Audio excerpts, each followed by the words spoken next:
Good evening, everyone, and welcome to the Brian Crombie Radio Hour. My guest tonight is Brad Jones. He's the Senior Vice President of Development of a group called West Group Properties. You know, we've had several shows on what's going on with the housing crisis here in the Greater Toronto Area, and I thought it'd be interesting to reach out to someone who's on the west coast of Canada, Vancouver, Toronto, the Lower Mainland, and find out what the issue is there. Because I think there's a lot of similarities and a lot of the same challenges and some of the same solutions. So, Brad, welcome to the show. Thanks so much. Appreciate you having me. My pleasure. So, tell me, what's the situation with housing in the Lower Mainland in Vancouver? Yeah, I mean, I think like most urban markets in Canada, it's really challenging. We don't have enough housing. We have a housing crisis. We have not been building for decades to keep up with population growth, and that's gotten harder and harder over the last few years. And we're in an environment similar to Ontario where we're seeing government fees and charges increase at an alarming rate, and it's getting to the point that it's really impacting viability of building new housing. So, I was chatting with a guy today from Vancouver in a meeting that I had, and he said that when he bought his house, the median house versus the median income was a three times multiple. That the median house was three times the median income, and he said recently it's been 17 times the median income, and he wonders if, frankly, today it's over 20 times the median income. What would you say to that unbelievable number, if it's anywhere close to right? Yeah, I mean, I think I don't know what it is offhand, but it's certainly many multiples above median income, and I think it's due to a number of things. We have a unique geography where we're quite land constrained. Got the mountains north of the city. We've got the ocean. We've got a couple inlets. We've got an agricultural land reserve, and so our ability to expand the land base is pretty limited. I would say that using that measure and using a single family house as that measure is the wrong thing to compare against. Because it's just not the reality for the vast majority of the population anymore. But at the same time, I would say I think we have an income problem in a lot of our cities, and I think we have to look hard at what's going on in our Canadian economy and our provincial economies, really trying to understand why are these median incomes so low? What's happening in our cities that we're not seeing wages rise to the extent that they probably should be? So I moved to Vancouver in 1997 and lived in Vancouver for a while. And I couldn't afford to buy a house in Vancouver. I owned a house in Toronto, and Vancouver was that much more expensive than Toronto. And I think it's got even more so today. Certainly, yeah. I mean, you see people over the years. A few folks on social media have seen post old newspaper articles about lack of affordability in Vancouver from 100 years ago. It's been an expensive place to live for a really long time, and it's a very attractive place to live. I mean, the quality of life is quite good. It's a beautiful part of the world to live in. You know, in Toronto, you would tell people to get together, meet you at a bar or restaurant, or maybe at a black tie event and an event. When I was in Vancouver, the invites were to my boat or to the tennis, or let's meet at the ski lift at Whistler and we'll do a run together. So it is a different lifestyle, isn't it? It is the socialization aspect is very different than in Toronto. It is less at the bar and more kind of outside. Go to the seawall, play golf, go skiing, all of those things. But the housing expenses have gotten a lot worse lately, and give us a sense of what the increases in taxes and development fees have been, and why you think that's the current culprit. Yeah, I think there's a lot of culprits. It's been a long history of housing unaffordability in this market, and it's really even population growth aside, British Columbia and Canada generally has built the same amount of housing on an annualized basis, regardless of what population growth is. And so obviously when population grows above that, you have this growing problem year over year over year. You have this backlog that grows. And there was a CMHC report that came out in 2022, I think, that said Canada needs 3.5 million homes more than it builds under normal circumstances by 2030. So if you extrapolate that out, that's nearly 6 to 7 million homes is the shortage, which is significant. British Columbia builds 50,000 homes a year, roughly. So, I think when you step back and look at the macro problem, we live in a country with rapidly growing population, where most of that population goes only to a few urban centers. Canada's really unique that way. Why is it that builders can't build more housing? And then further to that, many builders, including ourselves, are saying it's not really even viable to build new housing in a lot of cases. And some builders have moved their business to the United States. So in a housing crisis, why can't builders build housing? And a huge culprit in our minds is government fees and charges. So a new project today in the city of Vancouver will, of that home price, about 30% of it is made up of government fees and taxes. 30%. 30%, a third, nearly a third. So the only things that are taxed Brad, like you that. guys, you rich developers make a ton of money. What's your percentage return? The percentage return that the banks want us to have to get finance is roughly a 15% return on cost. So are you telling me that government makes twice as much as the rich developers make, and you put Government up all the cash and they don't? Is that what you're telling government me? government is making more on a per unit basis from new housing than most developers are making. Yeah. And we're the culprits. So there's been, I think been really a breaking point in the last few years. Like let's be fair. Municipal costs of building out infrastructure and growth challenges and all of that, they've been rising just like our construction costs have been rising. They've been escalating with inflation, just like other costs have been escalating with inflation. But it gets to a point where it's broken. And I don't know how many industries in our country the government is making more than the actual producer of the product, but we must be a rare one. When we get to the place where we're taxing housing, which we badly need in our society, like alcohol and tobacco and marijuana products, we have to ask some questions about the way we're handling the housing file. Do you think those questions are being asked? To be honest, I don't think they are. We're engaged at every level of government in a significant number of conversations on every part of housing supply challenges. And I would say for the last, 10 years, everyone's been looking for the silver bullet. And so it's always been developers take too much money. And then it was foreign buyers. And then when it wasn't foreign buyers, it's investors. And when it's not investors, it's unoccupied units. And we kind of move our way down. What's the thing that's going to solve the housing crisis? Now it's me and you building modular housing in our backyards and mass timber is going to save the world. And the reality is all of these things are going to have a marginal impact, which is a good thing when you scale them, on solving the housing crisis. But nobody wants to talk about the big challenges because they're hard to solve. There was a study out of Ontario that looked at every level of taxation on new housing, and they found that the federal government from a new home, I think the study was based in Vaughan, gets $112,000 per unit. The provincial government gets $106,000. The local government gets $69,000. So it keeps property taxes artificially low by doing that. So some of the major fee increases that we're seeing driven out of infrastructure demands, of course, there's infrastructure demands from a growing population, but there's also infrastructure demands from aging infrastructure. And what's the right balance there? And when we can't build housing because the fees and charges are so high, if housing construction stops, the government gets none of that money anyway. And so how do they build the infrastructure that they so badly need? It's 100% of nothing. I think they've priced themselves out of the market. They've increased the taxes and fees so high that it's harmed your ability and other developers' ability to launch projects. And it may not go down to zero, but I think it's going to easily go down to less than they would have enjoyed if they'd been more reasonable in what those development fees would have been. And so they'll cut their nose off despite their face.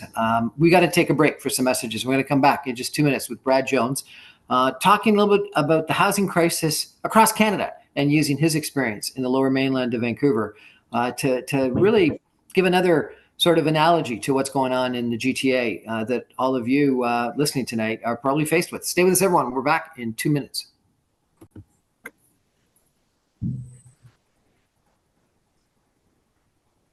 Welcome back, everyone, to the Brian Crombie Radio Hour. We're chatting tonight with Brad Jones. He's the Senior Vice President of Development at West Group Properties. And we're using sort of what is happening with West Group and the lower mainland of Vancouver to figure out what's going wrong with our housing crisis, our housing situation in the GTA and across Canada. Brad, maybe you could just take a step back for a second and tell us, what you do and what West Group does, and sort of give us a description of the state of development in the Lower Mainland, if you could. Thanks, Brian. West Group's one of the largest private real estate organizations in Western Canada. Have been in business over 60 years. We're vertically integrated, so that means we do all of our own, development approvals, sales, marketing, construction, leasing, asset management, utilities as well. And we build a lot of housing. We're one of the nation's largest recipients of financing under CMHC's ACLP, RCFI programs to bring forward over 1,000 new rental homes in Metro Vancouver. So we like to build lots of housing. And is that condominiums, townhomes, single family, what? It's primarily apartments, condominiums, rental as well. And we really specialize in larger master plan communities, multiple phase, multi-year projects where we build out a significant community component, create a real heart for the community, and build in one location for multiple years.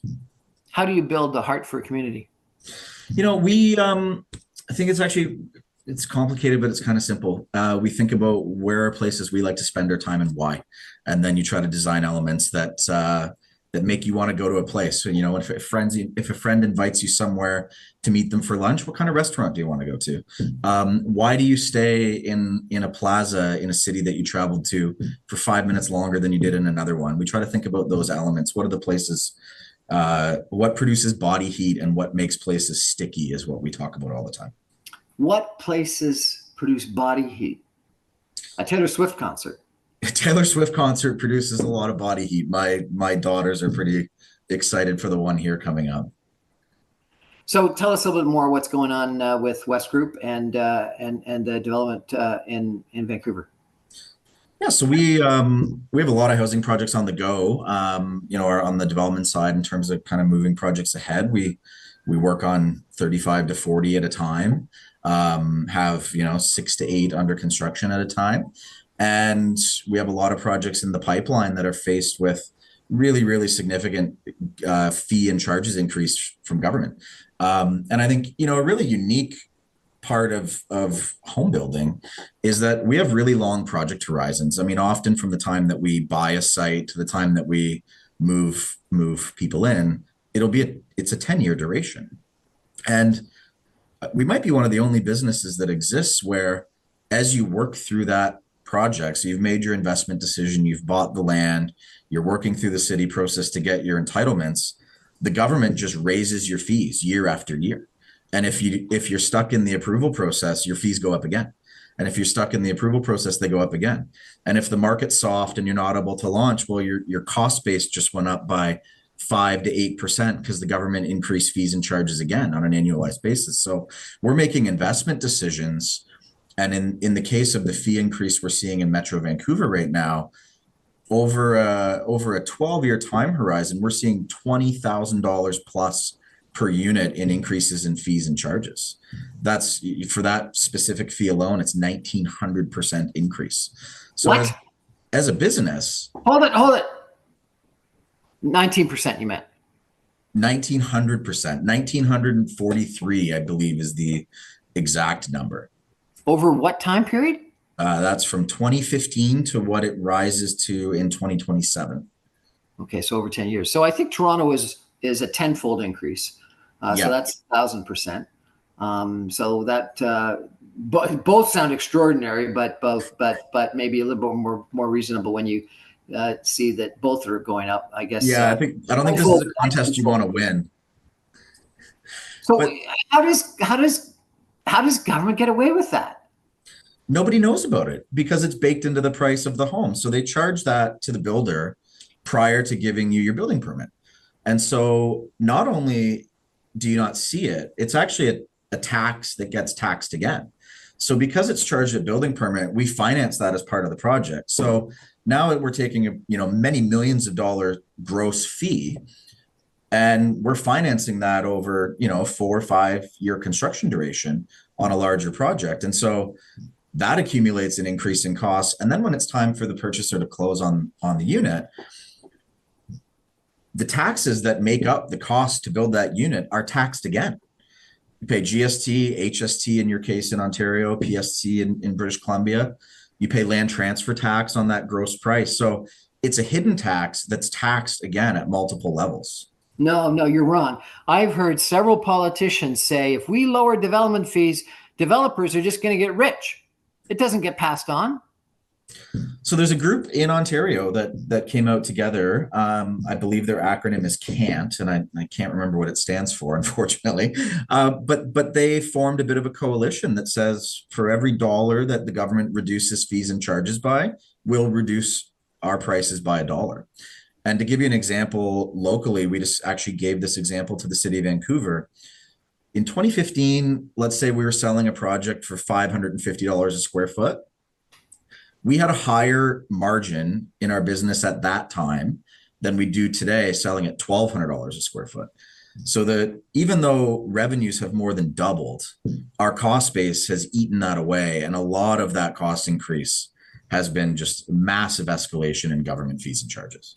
So, this issue that I was trying to be sarcastic about, you didn't take my sarcasm, was that development fees get passed on. The developers don't eat those development fees. They pass it on and the consumer pays, correct?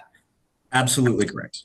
And, frankly, beer taxes get passed on, cigarette taxes get passed on, all those other, products used as analogies, they'll get passed on. So the consumer ends up paying.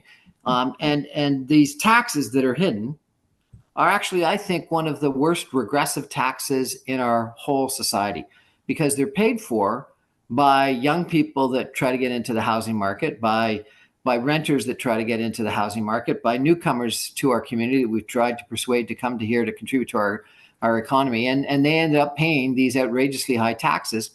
And it's the tax on voters that haven't moved to your city yet, so can't vote, rather Exactly than right. the voters that are already there. That's right. Yeah, I would say, I'm lucky enough. I own a home in Metro Vancouver here, and I'd put my hand up and say my property taxes are probably too low.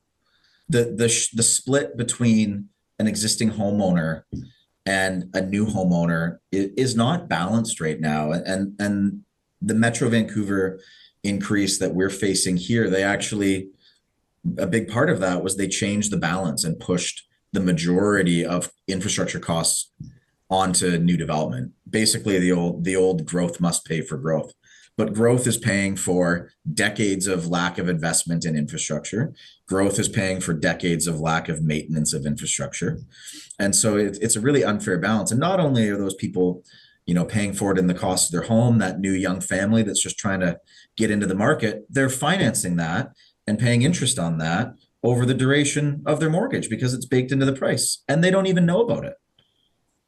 I think you would have a different conversation if every purchaser at their statement of adjustment saw that $100,000 on the price of their home went to the federal government and another $100,000 went to the provincial government and another $80,000 went to the local government. I think you would have a different conversation about those fees and charges. But because it's just on the industry and it's an input tax at the beginning of the project, there's not visibility on it. So maybe developers should start doing that. Premier Doug Ford here in Ontario put this sticker on every single gas tank that showed all the fees and levies on gas, so that he could put pressure on Justin Trudeau and other people, and really then on the carbon tax. But when you think about the hue and cry over the carbon tax, what you're talking about is multifolds of that. Yeah, that's right. We've actually started doing that for new residents when they move into our buildings, whether it's a purchase or a rental building. There's on the countertop in the kitchen, there's a gas chart that shows here's the project and here's the breakdown of fees and charges. Here's what all of them were and which level of government that they went to. And what you told me is that you pay not all, but a lot of those fees, the development fees, when you take down a building permit. You pay nearly all of the fees prior to starting the project. Yeah, so the carry is enormous. But also, your point is the government gets its money up front, and you got to wait till the end, and maybe not the last condo sold, but most of the condos sold, or all the projects rented, all the apartments rented, and you get financing on that before you get your money. That's right. So they come out first, you come out last. The biggest share of the pie with no risk. And to your question on it doesn't get passed on to the homeowner. I mean, it does. And the two things government says is it either doesn't get passed on to the homeowner, the developer pays it, or it comes out of the land. Well, it comes out of the land theory works in a textbook until you can do something else with the land. So after these fee increases in Metro Vancouver right now, if you own a shopping center, a strip mall, your strip mall is worth more based on its income than it is redeveloping it into a multifamily property, because the fees and taxes are so high. So not only are the fees so high at stopping housing construction, no one's even thinking about selling those sites, even if they're located across the street from a transit station, because as the vendor of that site, if you own it and want to sell it, you're better off selling it to somebody that wants to operate a little shopping center than a home builder is. So something's really broken in our market right now. The other thing you said is that it takes 10 years. I thought like to build a building took only, 2 years or maybe 2.5 years. How can it take 10 years? Is that all the approval time? The approval time is a massive part, and the buildings have gotten so complicated, code has gotten so complicated, sustainability practices have gotten so complicated that, a building that used to take us 24 months to build now takes us 32 months to build. One that took 38 months to build takes 45 months to build. So not only has the construction got longer, the approval process is, far longer. I have schedule sitting on my desk for a project that we just got approved. We were in the rezoning process for 4 years. Stats Canada and CMHC said that Toronto, Vancouver, Victoria have the largest approval times in the Western world. It's a wonder why housing's unaffordable. We're going to take a break for some messages and be back in just 2 minutes with Brad Jones, Senior Vice President of Development of West Group Properties from Vancouver, British Columbia. We're going to come back and I'm going to ask him, what are we going to do? How are we going to solve this problem? Stay with us, everyone. Back in 2 minutes.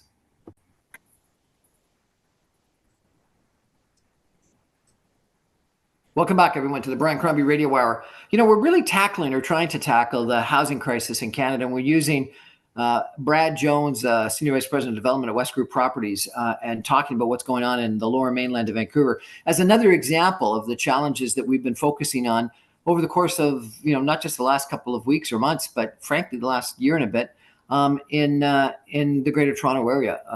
May know, Brad, but it was like 2 years ago that the Housing Affordability Task Force in Ontario came forth with, I think it was 57 recommendations. If it wasn't 57, it was 50 something.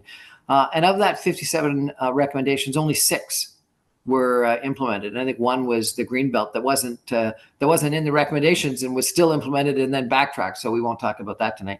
But smart people from the development industry and other areas came up with a bunch of recommendations, and government listened to them, and yet hasn't implemented many of them at all. This past year in the budget, the federal government, the federal budget, said that it was priority 1 and spent a whole week with an announcement every single day coming out with a housing strategy announcement of a different sort. What's gone wrong? Why aren't we solving this problem? I think it's really competing priorities, and there's absolutely no coordination between layers of government and within singular levels of government. So I think a big macro problem with home building, really anywhere, is we're a really uncoordinated industry. There's thousands of individual home builders across the country. There's not, really a single advocacy voice, and everyone's businesses are a little bit different. So when the government wants to talk about policy on auto manufacturing, they don't have that many phone calls to make.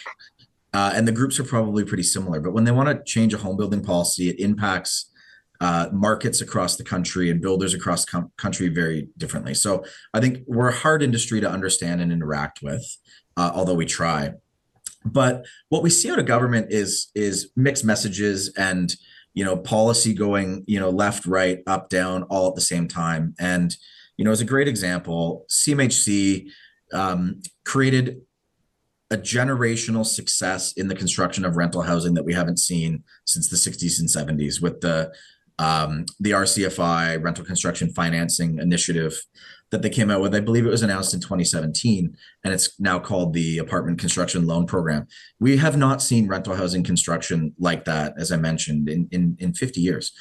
And municipalities were struggling with it because it didn't meet their own definition of affordability, and their own definition didn't align with CMHC's definition. And we had numerous conversation of how about we just get the homes built? The federal government's providing low interest financing to get these projects built. Let's forget whose definition's the right definition.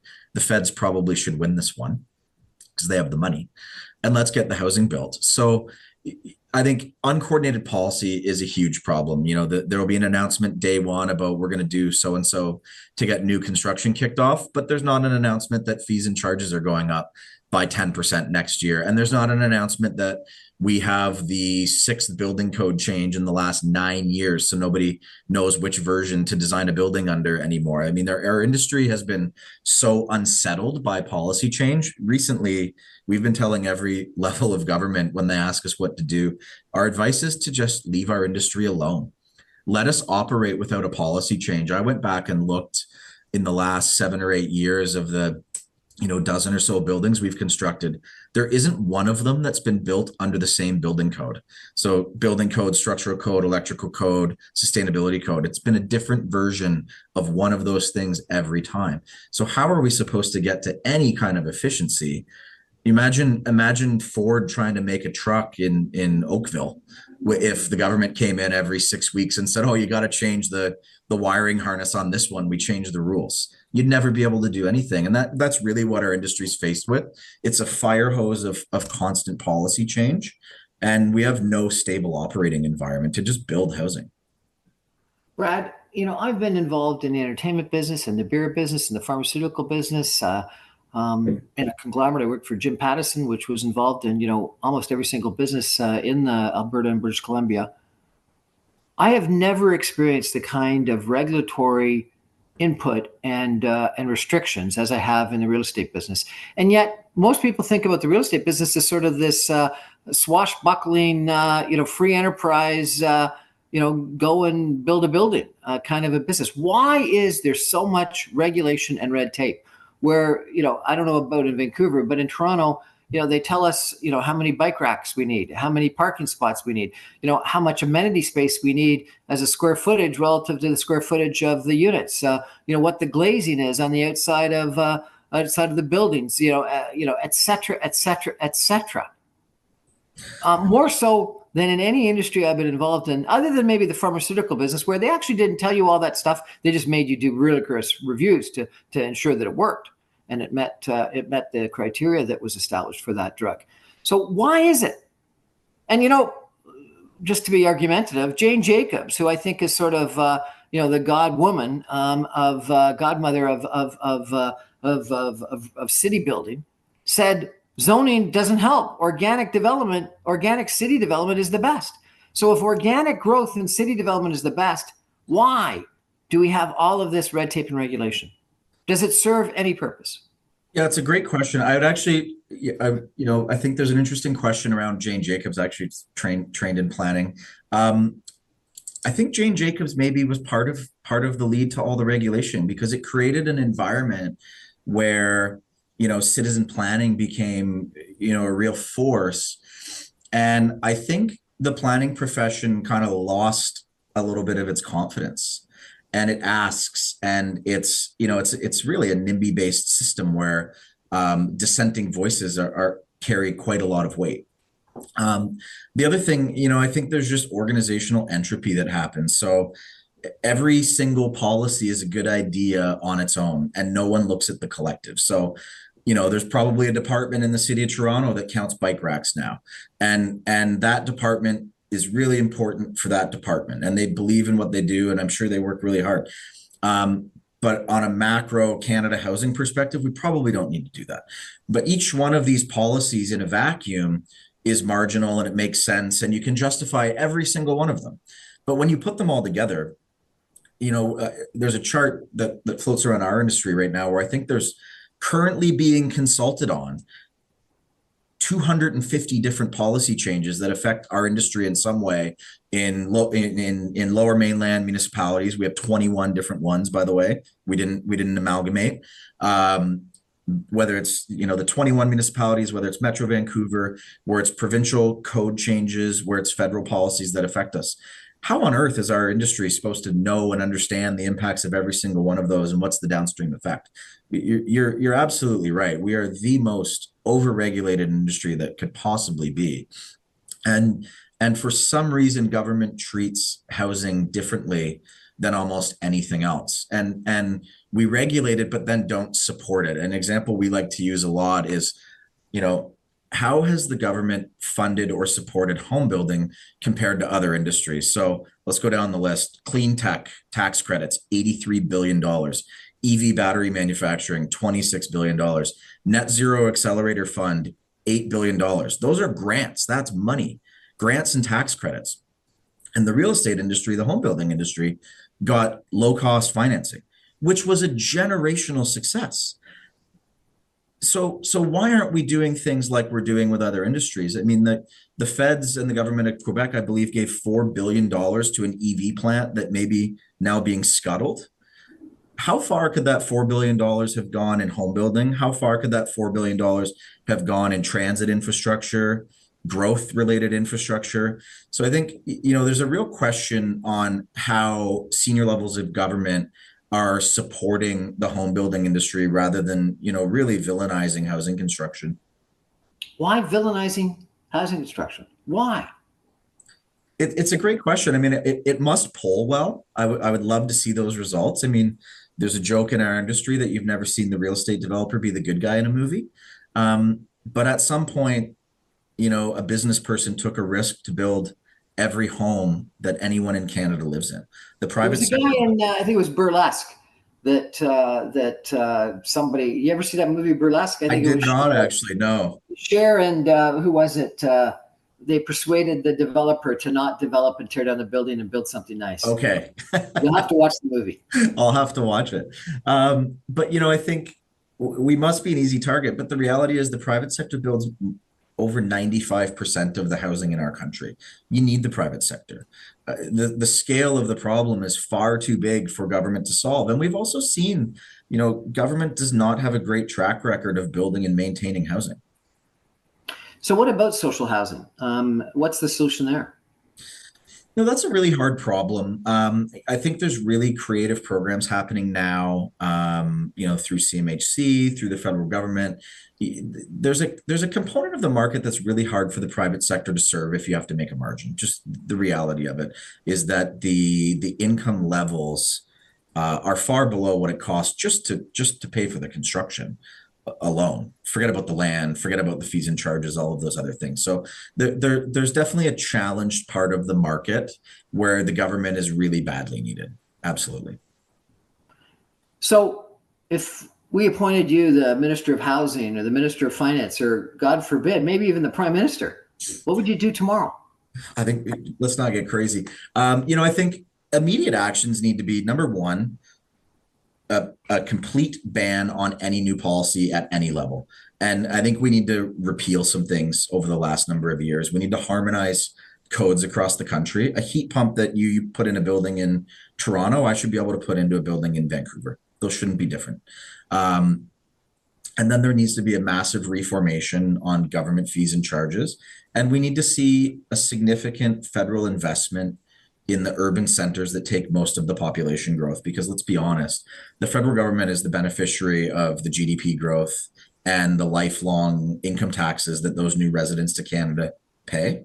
And they should be reinvesting those dollars in the communities that are taking the growth. Great conversation. Brad, what's your favorite development that you've either seen or West Group's been involved in? Favorite one we've done at West Group's a large master plan community we have in the city of Vancouver. It's been active for a long time, called the River District. It's where we really solidified our approach to city building. And then to give you a local answer, I've enjoyed watching the Well in Toronto kind of come to completion and walking around that, because the scale of that project is really impressive. Is there a city or a country worldwide that you think gets this issue right? That's a great question. I think this is going to be an odd answer for many listeners. There's a lot of great work that's been done on housing in Texas and in the high growth communities like Austin, where while population was growing, built more housing than they needed. And you're seeing developers compete and lower prices and lower rents uh, while the population continues to boom there. The government got out of the way and they incentivized housing construction. Now, I've used and have heard that Houston is an example of where no regulation actually goes too far. Is that true?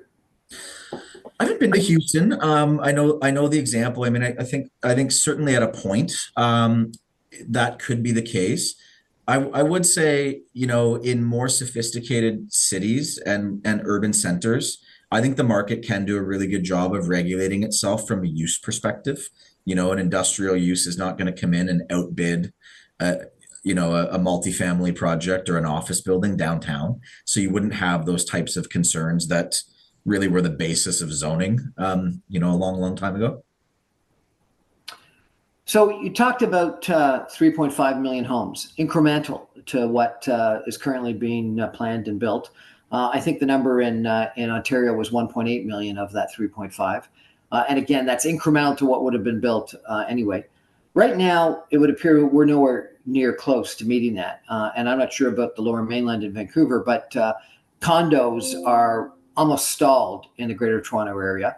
Single-family homes are plugging along, but there's weakness even in that market, and prices are plateauing. So it doesn't appear that we're building anywhere near what we need to build. What's going to happen in 5 years? Where are we going to be? We're concerned what's going to happen in the next few years because we haven't seen. We're only beginning to see the drop off in housing starts. We haven't yet seen the impact of the population growth that we've had in these urban centers and the drop off in housing starts. So, housing takes a long time to build, and we're going to see some real challenges in our cities. Housing starts are way off across the country. And I think that we haven't seen the beginnings of the housing crisis, unfortunately. And it's going to take a lot of change to have a meaningful impact. But really, since CMHC made that announcement a few years ago, overall, we have seen housing starts fall. And I think there's been a real lack of response. I mean, the government should be reacting to when housing starts go down, something's wrong when you're in a housing crisis. It's really simple.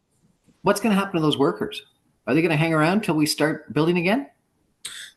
I mean, I think we're seeing there's a huge concern about the construction workforce. We're seeing it age out, number one, and we're not seeing it be replenished through immigration policy. It's not an avenue that's really been rewarded, and the affordability challenges affect them too. So in Metro Vancouver, we've seen definitely a loss of labor moving to other markets, and so when that work goes away, I mean that unfortunately needs to be a mobile workforce. Brad Jones, Senior Vice President, Development of West Group Properties. Really appreciate you joining us tonight. Thank you so much. Thanks for having me. Appreciate it. We're going to take a break, and I'm going to come back with a couple of concluding comments in just 2 minutes. Stay with us, everyone. Brad Jones, thank you so much.